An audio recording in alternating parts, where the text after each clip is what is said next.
Gagalnya upaya perundingan damai antara Amerika Serikat dan Iran memunculkan kekhawatiran baru di tengah meningkatnya tensi geopolitik global. Situasi ini dinilai berpotensi memperluas konflik, bahkan memicu eskalasi militer yang lebih masif dengan implikasi serius terhadap stabilitas dunia.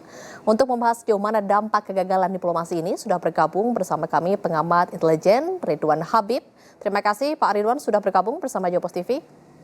Ya, sama-sama. Selamat sore. Ya, Pak Ridwan, bagaimana melihat kegagalan perundingan antara Amerika Serikat dan Iran ini dan seberapa serius dampaknya terhadap keamanan dunia? Ini satu hal yang sangat-sangat serius ya, karena Presiden Trump sudah mengumumkan akan melakukan blokade terhadap semua kapal yang bisa keluar dari Selat Hormuz. Ini akan menimbulkan ketegangan baru karena kapal-kapal yang boleh keluar itu mayoritas rata-rata dari Tiongkok dan dari Rusia. Jadi kalau kemudian kapal-kapal itu dibolehkan oleh Iran melintas, tetapi di tengah perjalanan dia dicegat oleh kapal-kapal dari Amerika Serikat, maka ini tidak hanya menjadi perang antara Iran dan Amerika, tapi ini akan menjadi perang antara Amerika dengan negara-negara pemilik kapal itu. Termasuk di situ ada Tiongkok, sebuah negara besar, dan juga Rusia.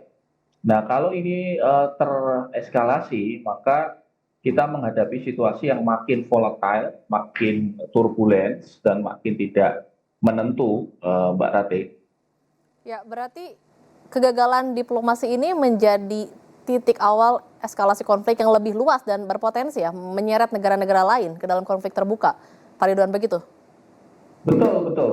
Sangat, sangat. Apalagi yang terbaru dari pihak Iran sendiri, juru bicara Khotamul Anbiya ALCC, Kolonel Ibrahim Jebofari, sudah mengatakan bahwa kalau sampai kapal-kapal yang keluar dari Selat Hormuz itu diblokade oleh Amerika, maka semua pelabuhan-pelabuhan di Timur Tengah, di Teluk, baik itu pelabuhan di Bahrain, di Oman, dimanapun di Timur Tengah, itu akan diserang oleh Iran. Dan kalau itu terjadi, wah itu situasinya menjadi sangat eskalatif, tensi pasti akan meningkat, ketegangan di kawasan meningkat, dan juga pasti akan membuat perang-perang baru di front-front baru, termasuk misalnya apakah itu nanti bisa memicu Arab Saudi itu untuk ikut bergabung dalam perang ini, karena dia berkepentingan untuk pelabuhannya aman. Kalau kemudian nanti Iran itu nekat melakukan serangan ke Arab Saudi, saya bisa memprediksi bahwa kemungkinan besar Arab Saudi pasti juga akan melakukan serangan ke Iran. Dan kalau itu terjadi ya dinamikanya makin tidak menentu, perang ini makin bisa lebih lama.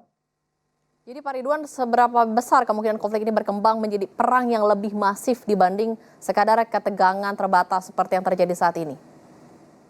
Potensinya sangat besar. Jauh sebelum perundingan Islamabad ini justru lebih besar lagi. Karena ketika Pakistan ini menjadi fasilitator dan alhamdulillah Iran mau bertemu, ternyata dalam waktu 21 jam itu Amerika Serikat gagal meyakinkan Iran, bahkan mereka dengan sangat sombongnya meminta Iran untuk menghentikan program pengayaan uranium yang oleh Iran akan digunakan sebagai energi listrik dan itu dianggap sebagai nuklir ya, senjata nuklir. Dan ini yang kemudian membuat situasinya deadlock dan ini akan memicu kepada konflik baru yang lebih luas, terutama yang paling dekat adalah tentu saja adalah perang antar maritim ya, perang maritim atau maritim grand war atau perang maritim skala besar di kawasan sekitar Selat Hormuz. Kita bisa membayangkan ada kapal perang Amerika dengan kapasitas kapal induk yang dia tidak bisa bergerak lincah, itu dikepung oleh kapal-kapal kecil dari Iran yang kapalnya mungkin sekitar cuma 3 meter, 5 meter, tetapi kemampuan kapasitasnya itu sangat cepat, kemudian dia mempunyai rudal-rudal balistik yang juga siap meluncur, dan kemudian bahkan di situ ada sekitar 500 lebih ranjau-ranjau laut yang sudah ditebar. Jadi tampaknya ini akan menjadi perang maritim sebelum mungkin akhirnya nanti perang darat juga akan terjadi. Ya, dalam konteks kekuatan militer kedua pihak ya dan sekutunya, apakah ada indikasi atau risiko penggunaan senjata strategis termasuk ancaman perang nuklir? Perang nuklir bisa terjadi kalau Israel dalam posisi terdesak ya. Kalau nanti Iran ini makin mempunyai kemampuan di kawasan, dia makin bisa menggerakkan front-front perlawanannya di Hizbullah di Lebanon Selatan. kemudian di Yaman dan di Irak, maka kemungkinan besar Israel makin kepepet, makin terdesak, dan itu yang akan dia lakukan tentu saja mengaktifkan protokol senjata nuklir, dan itu dia punya. Dan kalau kemudian dia melakukan serangan nuklir ke Iran, tentu saja Cina sudah mengumumkan kalau sampai Israel itu menyerang secara nuklir, maka Cina akan melakukan serangan yang sama ke Israel.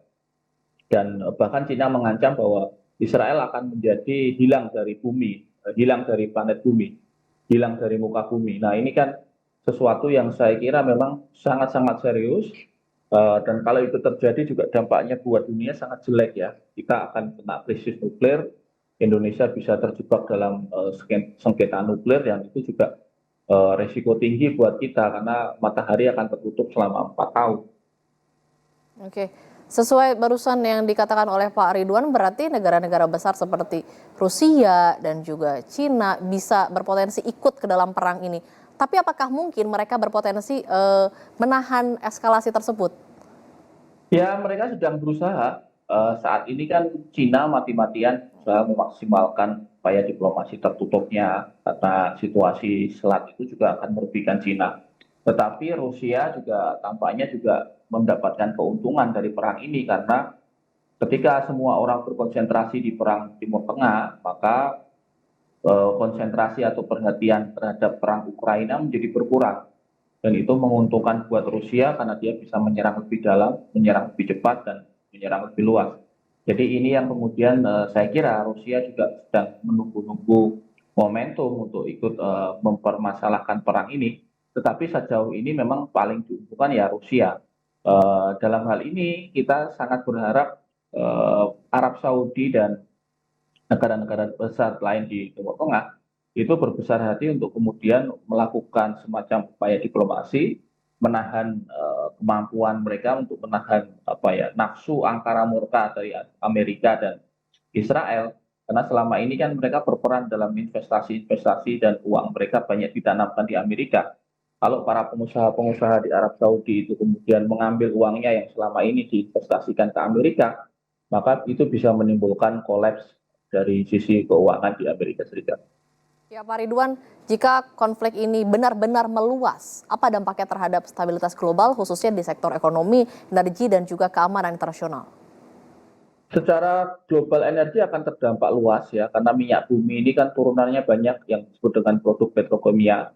Ada gas, kemudian juga ada amonia, yaitu bahan bakar bahan utama pupuk.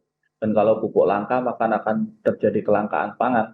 Dan kalau terjadi kelangkaan pangan, maka akan terjadi kesulitan distribusi, negara-negara akan chaos. Termasuk ini dampaknya juga akan sampai ke Indonesia dalam waktu dekat ini. Misalnya kita termasuk pasokan gas kita itu sangat mengandalkan pasokan gas dari Qatar. Tabung LPG 3 kg itu mayoritas pasokan gasnya kita dari Qatar. Kalau Qatar menghentikan suplainya, maka ya tentu saja akan terjadi kelangkaan gas di masyarakat. Dan ini akan bisa menimbulkan kegelisahan di sekitar kita.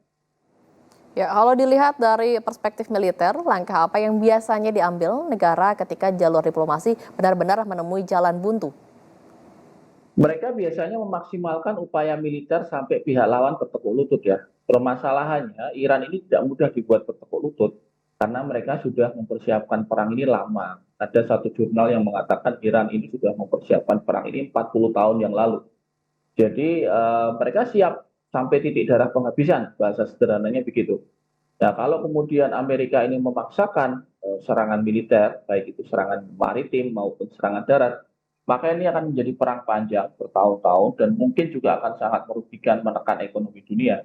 Jadi ya kita satu-satunya harapan sebenarnya Presiden Trumpnya ya, Presiden Trumpnya kemudian bisa digulingkan di dalam negeri Amerika karena hanya dari Amerika yang kemudian bisa menghentikan itu. Kalau hanya Israel saja, saya yakin mereka tidak akan berani melakukan inisiasi menyerang Iran. Tetapi karena di belakangnya ada Amerika Serikat, maka mereka berani melakukan ini sekarang. Oke, Pak Ridwan, apakah atau seberapa besar peluang jalur diplomasi masih bisa dibuka kembali untuk mencegah skenario terburuk? Kalau Iran sih selama ini sudah open ya, dia siap berunding anytime, kapanpun. Ketika misalnya dari pihak Amerika Serikat mau membuka perundingan lagi, mereka siap. Tetapi tampaknya dari sisi Amerika Serikat ya nggak mau ini, Mbak Rate. Tampaknya mereka mau mengambil skenario militer ya. Ya ini skenario terburuk yang mereka harus ambil. Dan kalau itu terjadi ya kita tidak bisa berharap dalam waktu dekat akan selesai. Ya, terima kasih telah bergabung bersama Jopos TV, pengamat intelijen Ridwan Habib.